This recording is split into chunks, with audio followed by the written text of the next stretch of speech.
우리 예수님의 12제자 중에 도마라는 제자가 있지요. 이 도마라는 제자는 마태복음, 마가복음, 누가복음에 보면 12제자 이름이 나열될 때 한 번씩만 언급이 되는 제자입니다.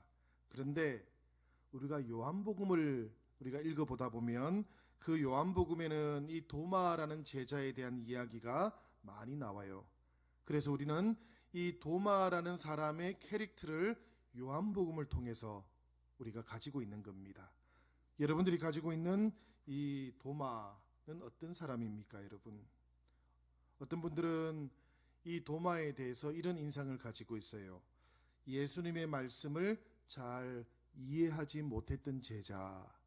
왜 이런 인상을 가지게 되었는가 하면 예수께서 한 번은 제자들에게 나는 길이요 진리요 생명이다. 내가 가는 그 길을 너희가 알 것이다. 이렇게 말씀을 하셨거든요. 그런데 도마가 이 예수님께 뭐라고 하는가 하면 주님이 어디로 가시는지도 알지 못하는데 그 길을 우리가 어떻게 알겠습니까? 그러니까 사실 예수님께서는 제자들에게 이제 주님께서 메시아의 길을 가게 될 것이다 라는 이야기를 한 것인데, 도마는 지금 예수님께서 갈릴리에서 예루살렘으로 간다든지 뭐 서울에서 부산을 간다든지 어떤 그런 길을 생각했던 거죠. 그러니까 뭔가 주님하고 핀트가 잘 안 맞았던 거예요. 그래서 예수님이 지금 어디로 가는지도 모르는데 그 가는 경로를 우리가 어떻게 알겠습니까? 또 그런가 하면 이 도마는 대단히 용감한 사람이기도 했어요. 그죠? 이 도마가 한 번은 이런 이야기를 했습니다. 예수께서 저 베다니 나사로에 대한 이야기를 들으시고는 베다니로 가야 되겠다, 그렇게 말씀하셨어요. 여러분들이 알고 계시는 것처럼 베다니라는 곳은 바로 저 예루살렘 바로 밑에 있는 동네를 이야기합니다. 그러니까 그곳은 유대교의 본산이기도 하고 바리새인들이 밀집해 있는 지역이기도 했던 것이죠. 이 이야기를 전해들은 다른 제자들이 주님을 다 말렸습니다. 주님, 지금 가시면 안 됩니다. 왜 그런가 하면 이 베다니에 대한 이야기가 있을 무렵에 이미 바리새인들과 사두개인들은 예수님을 죽이려고 공모를 하고 있었거든요. 공공연하게 그렇게 위협을 하고 있었기 때문에 예수님께서 이 갈릴리에서 예루살렘으로 가게 된다면 그곳에서 반드시 죽게 될 겁니다. 말리고 있었던 거예요. 그런데 그 많은 제자들 가운데 딱 한 사람 도마만은 어떻게 말씀을 했는가 하면 우리가 다 함께 주님과 죽으러 가자, 그렇게 말했던 제자이기도 합니다. 그러니까 대단히 용감한 그런 제자 맞지요? 예, 그런 거 하면 또 이 도마에 대해서 우리들은 의심하는 도마에 대한 인상을 아주 강하게 가지고 있어요. 오늘 우리가 읽었던 말씀 때문에 그렇습니다. 그죠? 부활하신 주님을 나는 직접 만나 보아야 되겠다, 그래야 믿을 수 있겠다 라는 말씀 때문에 도마는 의심하는 사람의 대명사가 되어 있기도 합니다. 그런데 오늘 우리가 함께 읽었던 말씀 28절에는 보면 또 이 도마는 주님을 향해서 위대한 신앙의 고백을 했던 사람이기도 해요. 나의 주, 나의 하나님. 이 나의 주, 나의 하나님이라는 이 고백은 아주 짧기는 하지만 사실 생각해보면 저 베드로가 가이사라 빌립보에서 주님을 향해서 위대한 신앙 고백을 할 때 주는 그리스도시요 살아계신 하나님의 아들입니다라고 고백했던 것과 똑같은 신앙 고백인 겁니다. 나의 주, 나의 하나님이십니다라고 고백했으니까.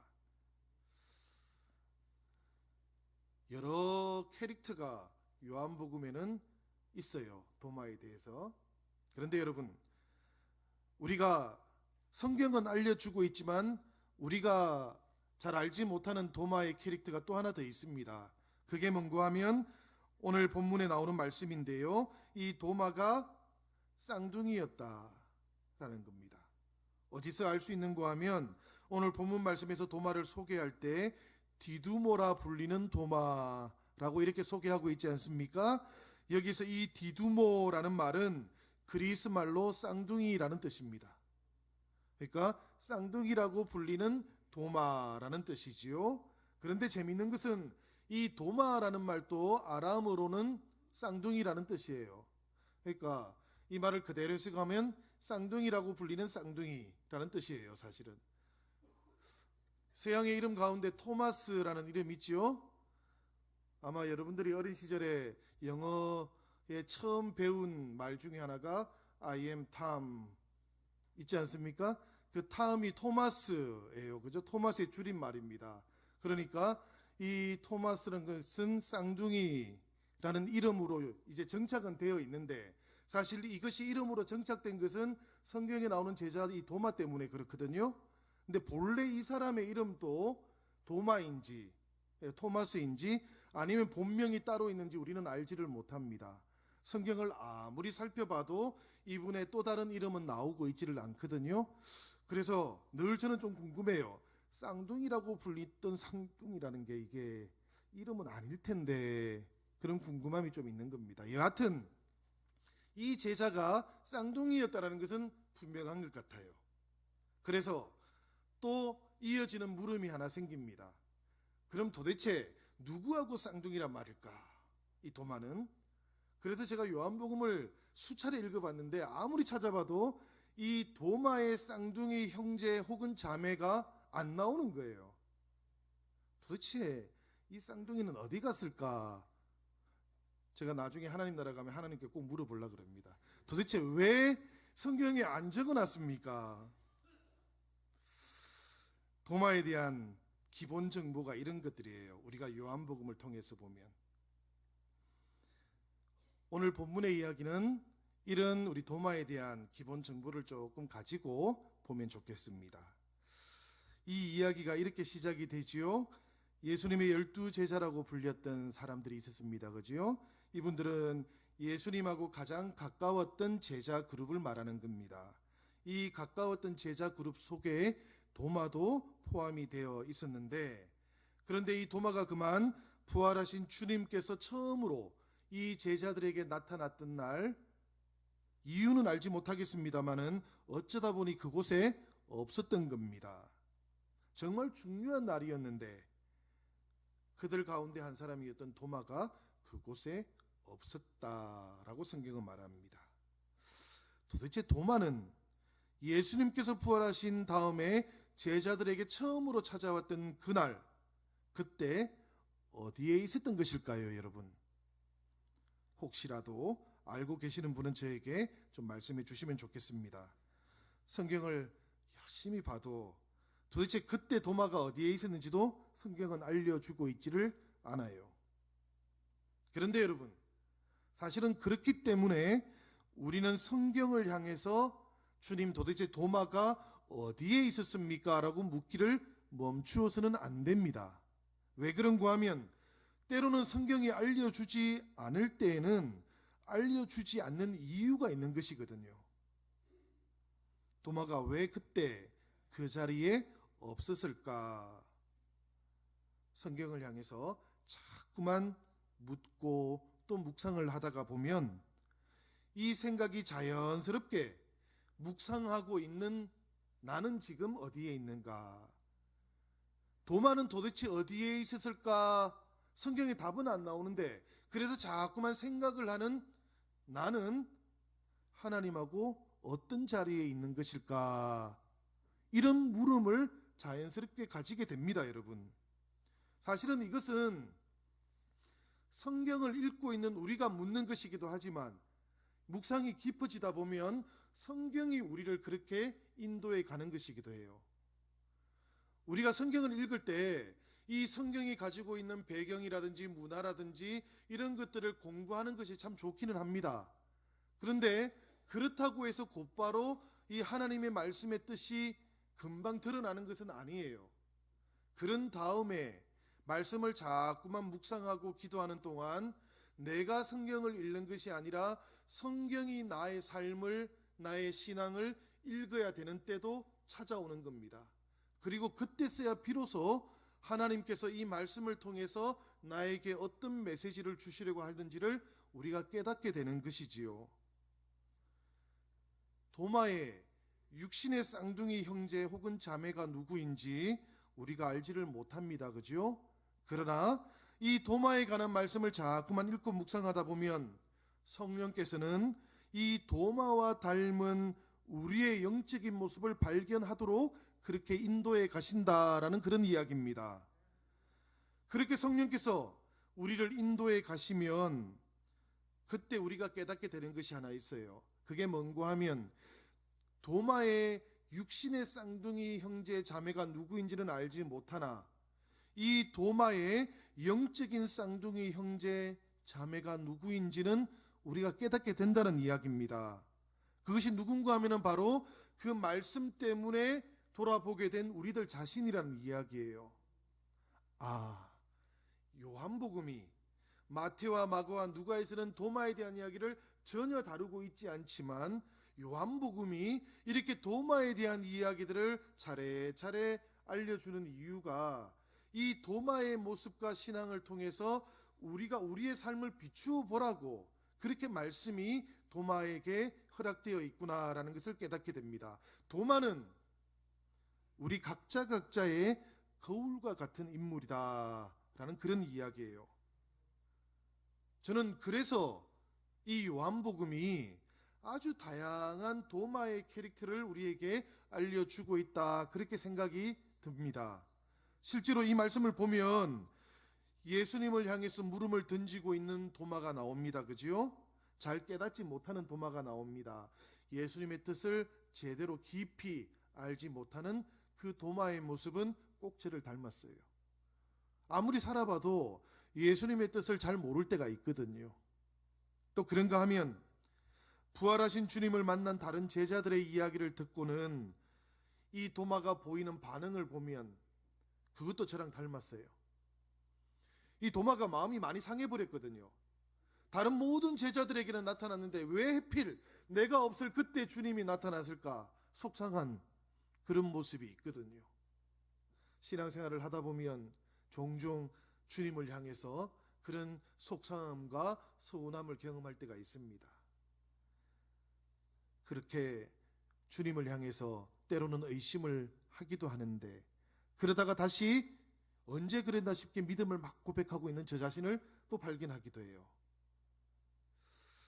정말 그런 측면에서 보면 우리 신앙적인 의미에서 비유해 보았을 때 이 도마는 우리의 쌍둥이 형제인 것 같다라는 생각을 저는 합니다. 여러분도 한번 이 시간에 생각해 보시기를 바라요. 다른 모든 제자들이 다 그곳에 모여 있었는데 도대체 도마는 그때 왜 그 자리에 없었던 것일까요? 제가 생각할 수 있는 시간을 한 5분 드리면 좋겠는데 그러면 예배가 길어지니까 한 10초만이라도 생각해 보시기를 바라요. 도대체 그날 도마는 어디에 있었던 것일까? 왜 도마는 그날 그 자리에 없었던 것일까요? 어쩌면 도마는 그곳에 모여있는 모든 사람들을 위해서 먹을 것을 구하러 갔을지도 모릅니다. 그럴 수 있죠, 여러분들.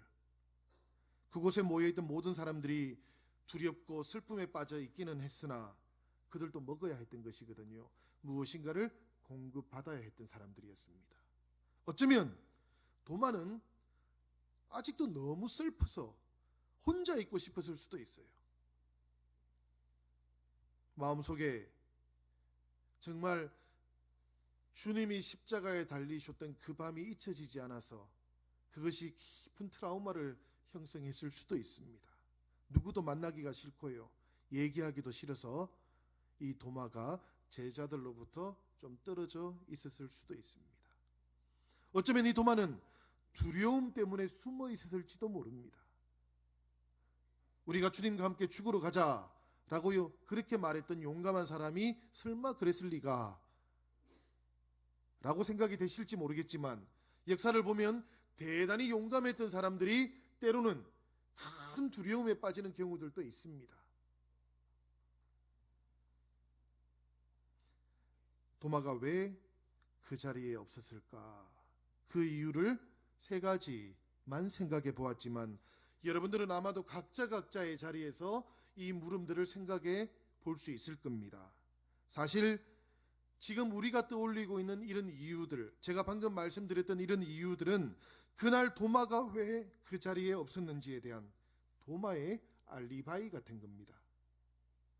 그런데 조금 전에 말씀드린 것처럼 이 도마가 우리의 영적인 상태를 비추어주는 거울 같은 존재라면, 우리의 영적인 쌍둥이 형제라면, 방금 내 안에 떠오른 이런 이유들은 어쩌면은 때때로 내가 주님과 함께 있지 못하는, 때때로 내가 주님과 만나지 못했던 이유일지도 몰라요.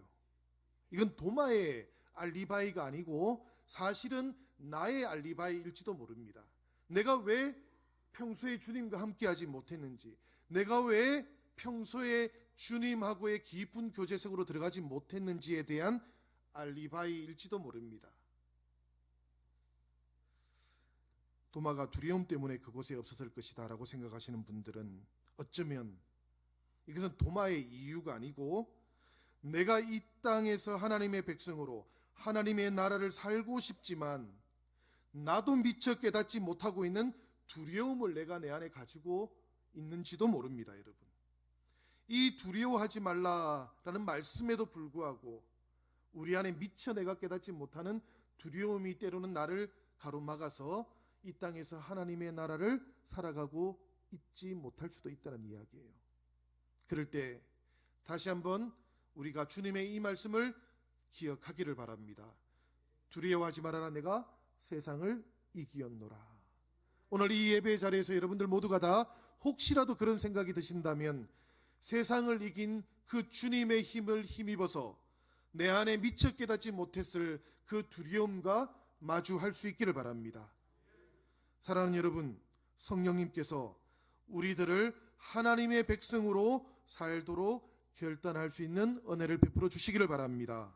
그래서 하나님, 다시 한번 주님이 주시는 용기를 가지고 하나님과 함께 내 삶 가운데 하나님의 나라를 이루어 보겠습니다라고 그렇게 결단하는 은혜가 이 시간 여러분에게 찾아가기를 바랍니다. 슬픔이라는 감정도 있어요. 이 슬픔이라는 감정은 상실한 것에 대한 신체적이거나 정서적인 반응이라고 합니다. 이 슬픔 속에서 우리를 찾아오시는 하나님을 만나기만 한다면 우리 신앙인들은 하나님의 위로를 경험하면서 더 깊은 영적인 체험들을 하게 됩니다. 그런데 여러분, 그럼에도 불구하고 우리가 꼭 기억해야 되는 것 하나 있습니다. 이 슬픔이라는 정서적인 감정은 그 자체로 하나님께로 가는 길은 아니라는 것입니다. 도마가 만약에 주님께서 십자가에 달리시고 그들 곁을 떠난 것이 너무나 슬퍼서 그 슬픔 때문에 주님이 부활하신 것도 만날 수 없었다면 슬픔이라는 것 그 자체는 도마에게는 하나님하고의 교제를 가로막는 장애물입니다. 우리 성도들도 마찬가지예요. 우리가 이 세상을 살아가는 동안에 슬픔이 없는 사람은 아무도 없습니다. 우리가 이 세상을 살아가는 동안 상실을 경험하지 않고 살아가는 사람은 단 한 사람도 없다는 이야기입니다. 그런데 그 슬픔 때문에 만약에 도마가 그 자리에 없었던 것이다 라고 생각이 된다면 그 이유는 어쩌면 주님과 나와의 만남의 그 자리에 때로는 나도 알지 못하고 위로받지 못했던 어떤 슬픔이 있었던 것은 아닌지 우리가 돌아보아야 합니다. 성도 여러분, 때로는 내 안에 진정으로 화해되지 않은 감정들이 남아 있을 수가 있습니다. 그리고 그렇게 화해되지 않은 감정들은 때로는 하나님과의 깊은 만남을 가로막기도 합니다. 때로는 함께하고 있는 신앙의 공동체에 우리 믿음의 형제 자매들과 깊이 만나는 것을 가로막게 되기도 합니다. 늘 만남이라는 것이 제약되어 있을 수 있다는 이야기입니다. 혹시라도 그런 생각이 드시는 분이 있다면 오늘 이 시간에 슬픔을 위로하시는 우리 주님의 위로를 만날 수 있기를 바랍니다. 우리 주님께서는 그렇게 도마를 찾아가시고 위로하셨던 분이신 것을 기억하기 바랍니다. 도마가 음식을 구하러 간 것은 아닐까 이렇게 생각하는 분들도 계실 수가 있겠어요. 혹은 유사한 다른 사정이 있었겠지라고 생각하는 분들이 있을 수 있겠습니다. 이분들은 신앙 공동체 안에서 언제든지 다른 사람들을 보살피거나 그들을 위해서 요리를 하거나 그들의 어려운 일을 감당하기 위해서 애를 쓰시는 분들임이 분명합니다. 이 도마의 부재, 도마가 없는 것을 보고 떠올리는 생각이 무엇인가 이 다른 제자들을 먹이기 위해서 도마가 갔을 거다라는 생각은 쉽게 할 수 없는 거예요. 그래도 그런 생각을 딱 떠올린다는 것은 내 삶이, 내 섬김이 반영되어 있는 것이죠. 거기에는 대단히 귀하고 또 교회에는 꼭 필요한 분들입니다. 그런데 여러분, 그런 생각을 하시는 분들에게도 제가 하나 근면을 해드리고 싶습니다. 무엇인가 하면 신앙 공동체 안에서 늘 너무 분주해지지는 말아야 된다. 너무 분주해져서 주님과 깊이 만나는 것이 어렵다면 그때는 이 분주함에 대해서도 우리는 생각을 다시 해야 할 필요가 있다는 이야기입니다. 여하튼 여러분들은 오늘 이 도마가 도대체 왜 그 자리에 없었을까에 대해서 한번 생각들을 해보시기를 바랍니다. 그리고 그 생각을 가만히 묵상하면서 그것이 나의 신앙의 모습들은 아닌지를 돌아볼 수 있기를 바랍니다. 이런 방식으로 우리 말씀을 하나 더 묵상해 보겠습니다. 얼마 뒤에 도마는 이제 제자들에게로 돌아왔습니다. 그죠? 제자들에게도 돌아왔는데 그러고 나니까 제자들이 하나같이 이 도마를 향해서 부활하신 주님이 나타나서 부활하신 주님이 우리를 찾아오셔서 이렇게 말씀을 했겠지요. 이 제자들의 이야기를 들은 도마의 반응이 어땠습니까, 여러분? 도마는 그들의 말을 한마디도 믿지를 않습니다. 믿지 않은 것이 아니라 사실은 받아들이지를 않습니다. 그 대신에 뭐라고 이야기하는 거냐면 나는 나의 눈으로 보고 그런 다음에 나의 손을 십자가에 달린 그 주님의 손에 올려보고 창자국이 난 옆구리에 넣어보고 그래야 믿을 수 있겠다, 이렇게 이야기를 했습니다.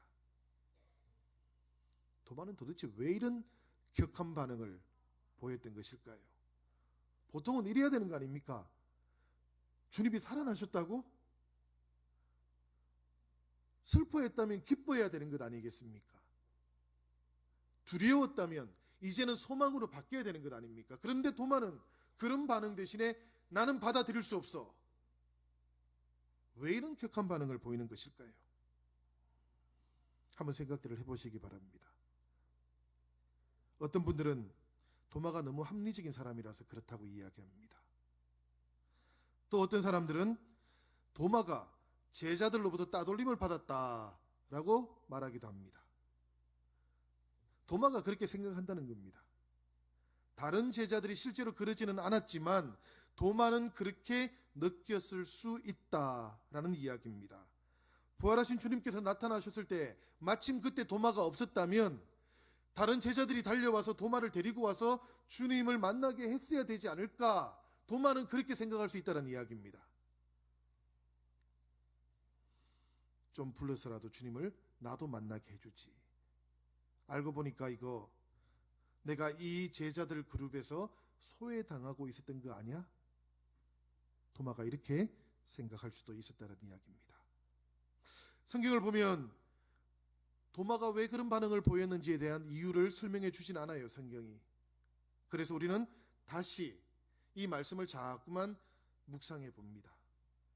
도마가 보였던 반응을 묵상하다가 보면 이 도마를 넘어서 이 말씀이 나의 신앙을 비추어 줄 수 있을 것 같아서 그렇습니다.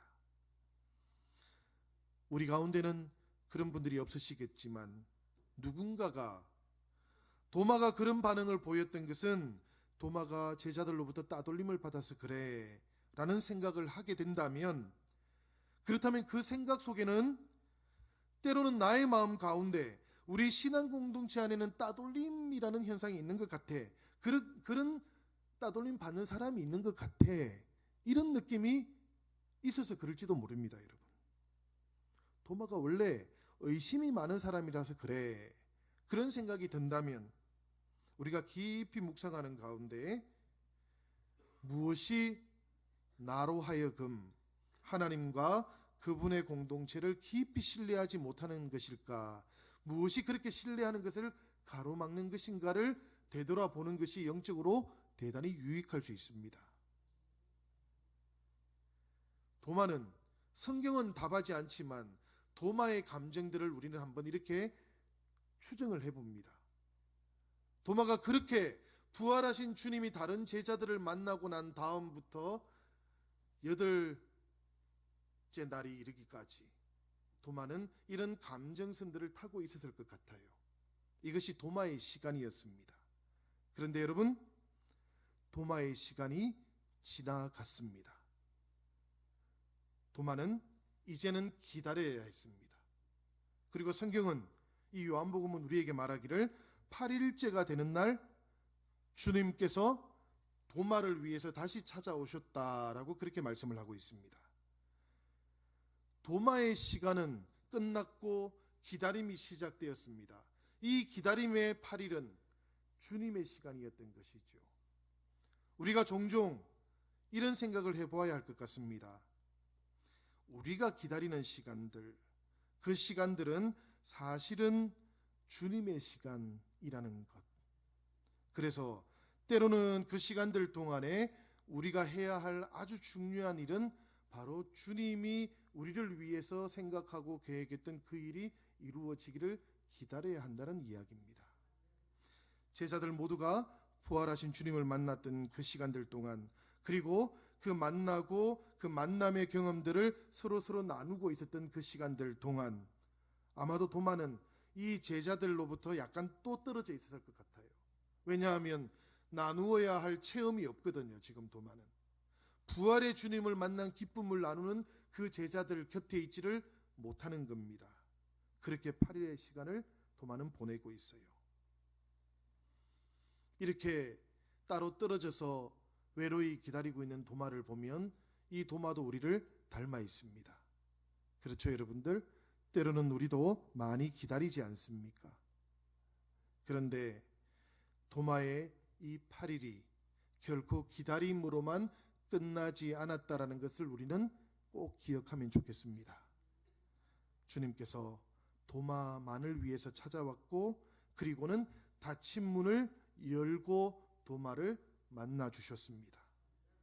주님께서 우리들의 인생 가운데로 찾아올 때는 어떻게 찾아오셨습니까? 우리가 활짝 문을 열고 있어서 주님이 우리의 삶 가운데로 찾아오셨던 것입니까? 아니면 도마처럼 나의 닫힌 문들을 통해서 주님이 찾아오셨습니까? 나의 슬픔을 넘어서 하나님께서 나를 찾아오셨던 것입니까? 하나님께서는 때로는 하나님을 향해 막혀있는 나의 모든 담을 넘어서 찾아오셨습니다. 나의 의심을 통과해서 주님께서는 우리의 인생 가운데로 찾아오셨습니다. 예수님께서 도마 앞에 섰을 때 주님은 도마에게 했던 말이 있죠.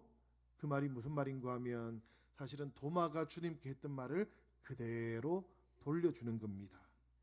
내 상처를 만져보고 믿음이 없는 사람이 되지 말고 믿음이 있는 사람이 되어라, 그리 말씀하셨지 않습니까? 저는 이 도마의 이 말은 참 무리하고 무례한 요구였다고 생각을 합니다. 상처를 만져보겠다고 하는 사람은 무례한 사람이지요. 여러분들은 누구에게도 보여주지 않고 누구에게도 알려주지 않은 상처들이 없으십니까? 저는 어릴 때 제가 보도블록에 넘어져 가지고 상처가 난 게 하나 있어요. 어릴 때 저는 이게 부끄러워 가지고 사람들에게 잘 안 보여줬습니다. 체육 시간이 되면은 체육복으로 갈아입어야 되는데 그거 보여주기 싫어서 한쪽에서 막 갈아입고 이랬어요.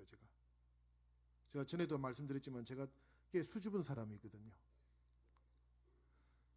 정말로 친한 친구가 생겼을 때 제가 보여줬습니다. 상처를 보여준다라는 것은 그런 거죠, 여러분들. 내 삶의 상처를 나눌 수 있는 친구가 있으면 행복한 사람입니다. 그런데 정말로 깊은 관계가 형성되어 있지 않은데 상처를 보고 그 상처에 손을 대고 그 상처를 만져보고 싶다고 말하는 것은 무례한 겁니다, 여러분. 도마는 주님께 그런 무례한 요구를 했던 것인데요. 그런데 부활의 주님이 이 도마를 찾아와서 하시는 말씀이 뭔가 하면, 도마야, 내 상처에다가 손을 대어보고 만져보고 넣어보고서라도 믿음이 없는 사람이 되지 말고 믿음이 있는 사람이 되어라. 그렇게 말씀하시는 거죠. 사실 주님께서는 늘 이렇게 도마처럼 우리의 인생도 찾아오셨던 것 같습니다. 우리가 때로는 무례한 요구를 할 때에도 주님은 그 상처를 보여주셔서라도 우리와 깊은 관계가 되기를 원하셨습니다. 우리에게 막힌 담이 있어도 주님께서는 그 막힌 담을 십자가를 통해서라도 넘어서 우리를 찾아오고자 하셨던 분이십니다. 우리에게 깊은 슬픔이 있을 때 주님께서는 그 십자가에 달리시는 그 깊은 슬픔을 통해서 우리의 슬픔을 이해하고자 하셨습니다. 그 주님께서 도마를 찾아가시고 그렇게 만나 주셨던 것처럼 저와 여러분들 가운데에도 주님은 그렇게 찾아오셨던 것이지요. 사랑하는 여러분, 저는 우리들의 인생 가운데 이 도마와의 만남이 영원히 잊혀지지 않기를 바랍니다. 도마와의 만남이 그냥 의미 없는 것으로 남아있지 않기를 바랍니다. 내 삶의 상처들과 슬픔과 때로는 내가 막아놓은 여러 가지 담을 넘어서 찾아오셨던 그 주님과의 감격이 모든 예배의 시간들마다 모든 신앙의 삶들 가운데 늘 새롭게 회복되고 체험되기를 바랍니다. 그래서 도마가 주님을 만난 다음에 주님은 이제 이스라엘의 하나님이 아니라 나의 하나님이십니다. 이제 주님께서는 세상을 창조하신 주님일 뿐만 아니라 나의 주님이기도 하십니다 라고 고백했던 것처럼 우리 예수 그리스도 그분이 나에게 의미 있는 분이 되기를 바랍니다. 우리 영신교회의 주님일 뿐만 아니라 내 인생의 슬픔과 내 인생의 위로를 위해서 찾아왔던 나의 주님도 될 수 있기를 바랍니다. 그렇게 주님을 만나시고 그렇게 주님과의 새로운 인생을 통해서 여러분들이 행복해지기를 바랍니다. 하나님께서는 여러분들의 인생이 그렇게 행복해지기를 바라고 계십니다. 도마가 새로운 인생을 시작했던 것처럼 우리들의 인생 가운데도 그런 새로운 삶이 열리는 귀한 은혜가 있기를 주님의 이름으로 축원합니다.